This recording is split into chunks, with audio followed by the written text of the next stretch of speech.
हटा के लेना उसको टेबल। ठीक है सर।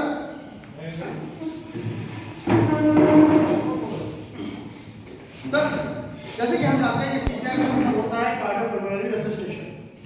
ये उस कंडीशन में दिया जाता है जब हमारे पास हार्ट काम ना करे, लंग्स काम ना करे और उसको पुनर्जीवित करके उसको एक्टिव करना, उस कंडीशन में हमें दिया जाता है। ये कंडीशन आती है हमारे पास जनरली और कई जगह मिल जाता है, जैसे कैजुअलिटी आ जाती है, उसका कोई अनरिस्पॉन्स है, रोड ट्रैफिक एक्सीडेंट है, ये अननोन इंजरी है। तो इस टाइप से हमारे पास बहुत सारे आते हैं। या कोई अचानक बुजुर्ग आदमी है, गिर गया, घर में शॉक आ गया, गिर गया, तो ये सब कंडीशन हमें जनरली हमें ऐसे सिनेरियो देखने मिलता है। तो हमारा उस समय क्या रिस्पॉन्स होगा? सपोज अगर हम कहीं जा रहे हैं या कुछ निकल रहे हैं कहीं से, अचानक कोई बंदा हमें गिर गया, हमें तो उस समय तो पता नहीं है कि ये कौन है, क्या है, क्या नहीं है, लेकिन अगर वो गिरा हुआ मिला है तो जनरली हम क्या करते हैं, सबसे पहले देखते हैं कि हम किस जगह पे खड़े हैं। तो सबसे पहले होता है हमारा सीन सेफ्टी। सीन सेफ्टी का मतलब होता है कि हम जहाँ पे बैठे हैं या कर रहे हैं वो सेफ जगह है कि नहीं, या पेशेंट का सेफ जगह है कि नहीं। रोड के बीच में गिरा तो हम उसके वहाँ तो कुछ करेंगे, कोशिश करेंगे कि हम उसको साइड में करें। हाँ, लेकिन इसमें सबसे पहले ये चीज आपको ये देखना है कि आप भी सेफ हो। सबसे पहले ये ऐसा ना हो कि वो इलेक्ट्रिक पोल के पास गिरा हुआ है, उसके ऊपर करंट का वोल्टेज तार लगा हुआ है और आप उसको पकड़ नहीं। तो आसपास को आपको बिल्कुल सीन सेफ्टी बहुत मस्ट है, आपके लिए है और आपके साथ जो इन्वॉल्व होंगे उसके लिए। सेकंड थिंग, जब आप उसको सेफ प्लेस में लेकर गए तो आपको उसको क्या करना है, गर्दन पे नहीं करना है, ऐसा नहीं करना है। उसका रीजन ये होता है कि हम जितने भी अननोन इंजरी है हम उसको स्पाइनल इंजरी मानते हैं।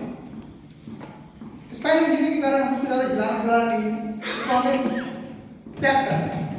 टैप करने का मतलब लाउडली उसके कान के पास, भाई साहब अगर आदमी है तो भाई साहब, अगर लेडी है तो भाई जी, अगर बच्ची है तो बेटा, ऐसा जोर से उसको रिस्पॉन्स करने की कोशिश करना।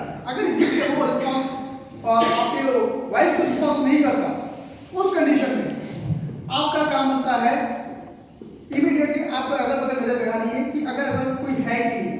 अगर आपके पास मोबाइल है तो मोबाइल को निकालना है, 108 कॉल करना है और सिचुएशन बतानी है और अपनी लोकेशन बतानी है। सिचुएशन ये बतानी है कि उसका पर्टिकुलर पेशेंट कौन है। जैसे बोला एक एडल्ट है, बोला 30 साल का एक लड़का रास्ते में गिरा हुआ, इंजरी अननोन है, अनकॉन्शियस है, पेस यहाँ पर है और इतने डिस्टेंस पर बैठा हुआ है। तो आपको क्या एम्बुलेंस वाले को आपको पास लोकेशन पहुंचने में कोई दिक्कत नहीं आएगी, वो जल्दी जल्दी रिस्पॉन्स करेगा। और उसको ये भी बताना है कि पॉसिबिलिटीज है कि ये मेरी chances of the cardiac arrest, ताकि वो अपने सामने पूरी cardiac ventilation high slender AED इनके सामने पहुंचे। आपने इनको काउंट कर दिया, अब उसके पास आपके पास कोई वो नहीं ऑप्शन नहीं है, क्योंकि आपको जितना भी करना था वो हो गया। अब इसके बाद आता है आपका, आपने देखा रिस्पॉन्स नहीं है, इमीडिएटली अगर आपको कुछ नहीं करना है, उससे बगल में बैठना है,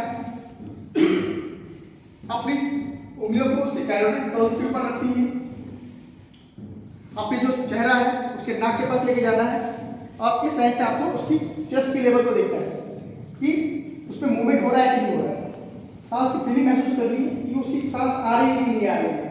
और दूसरी चीज से फायदा ये होता है, उसके जब अगर सांस चल रही है तो चेस्ट मूवमेंट होगा, नाक से गर्माहट महसूस होगी, जैसे कैसे मेरे पल्स मिल रहे हैं। और सबसे बड़ा फायदा ये भी होता है, जितने हम नजदीक जाते हैं, अगर इसका चेस्ट मूवमेंट नहीं हो पा रहा है लेकिन सांस में नाक की फीलिंग में आ रहा है, तो इसे यहाँ पे एक साउंड भी आएगा जिसमें हम एक गड़गड़ की आवाज आती है, जिसका हमसे पता चल जाता है कि इसका एयर ऑब्स्ट्रक्ट है कि नहीं। अगर एयर ऑब्स्ट्रक्ट होगा तो पक्का उसमें ग्रंटिंग साउंड आएगा, ये सब कुछ फंसा हुआ है, क्या वो भी ऑप्शन है। तो हमें क्या करना है, हमें ये देखना है कि पल्स है कि नहीं, पल्स नहीं है, ब्रीथिंग नहीं है, इज अ क्लियर, हमारा डिसीजन होना चाहिए CPR. Immediately start the CPR. CPR में हमें सबसे पहले कार्डियक कंप्रेशन देना है। कार्डियक कंप्रेशन देने के लिए सबसे बड़ी बात ये होती है कि कोई पेशेंट होता है, अगर वो मेल है, मेल पेशेंट है, तो हम दो तरीके से उसका आइडेंटिफाई करते हैं चेस्ट कंप्रेशन के लिए। उसकी दोनों निप्पल्स के बीच में एक इमेजिनरी लाइन की लेनी है, दोनों निपल को इमेजिनरी लाइन से मिला देनी है। उसके बाद उसकी नोज से बिल्कुल टुट्टी से होते हुए एक जो लाइन है जो स्टर्नम और से लेकर के जिफाइड प्रोसेस तक, यहाँ पे जिफाइड प्रोसेस तक पहुंचने के बाद जिफाइड प्रोसेस से 2 इंच ऊपर आपको अपना आर्म रखना है और उसके हाथ को इस तरह लॉक करना है और फिर उसके बाद आपको चेस्ट कंप्रेशन देना है। चेस्ट कंप्रेशन का रेशियो क्या है? 30:2 30:2 के रेशियो में आपको चेस्ट कंप्रेशन देना है। और चेस्ट कंप्रेशन देते समय आपका सबसे बड़ा ध्यान देने वाली बात ये होगी कि आपके आईब्रो बिल्कुल स्ट्रेट रहेंगे। पेशेंट जो आपके ऊपर जो वजन होगा बिल्कुल 90 डिग्री के ऊपर आप उसके ऊपर बैठे रहेंगे। इसका लेवल नीचे होगा,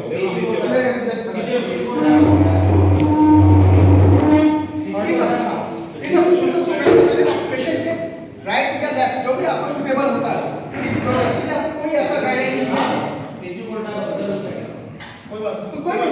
कोई राइट तो आपको करना है, आपने ये किया, टैपिंग किया, आपने यहाँ आपने फिल किया या ऐसा फिल किया, आपने देखा कि हाँ सब कुछ नहीं हो रहा, जैसे जो आपने बताया था सब होने के बाद उसके बाद आपको इस पोजीशन में बैठ जाना है क्योंकि ये कंफर्टेबल पोजीशन होती है।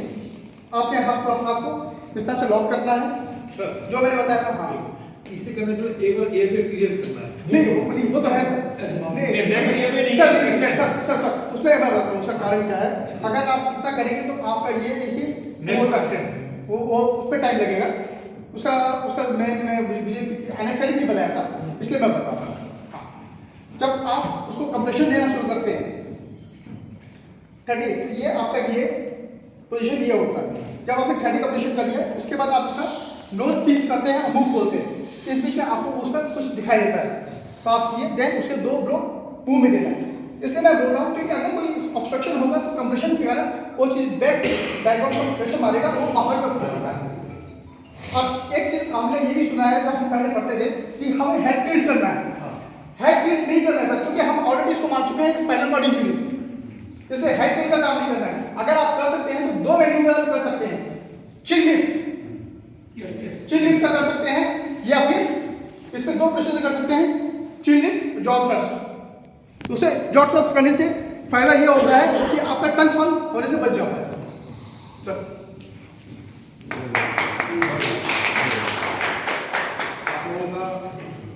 ये जो ट्रेनिंग का मुझे मैं भी दे रहा था, मैं भी बेटर ट्रेनिंग देता हूँ बट मुझे भी कुछ सीखने मिला। ये 1 मिनट बताया है, मतलब 2 मिनट है, 2 मिनट मिनट का बताया तो क्योंकि आपको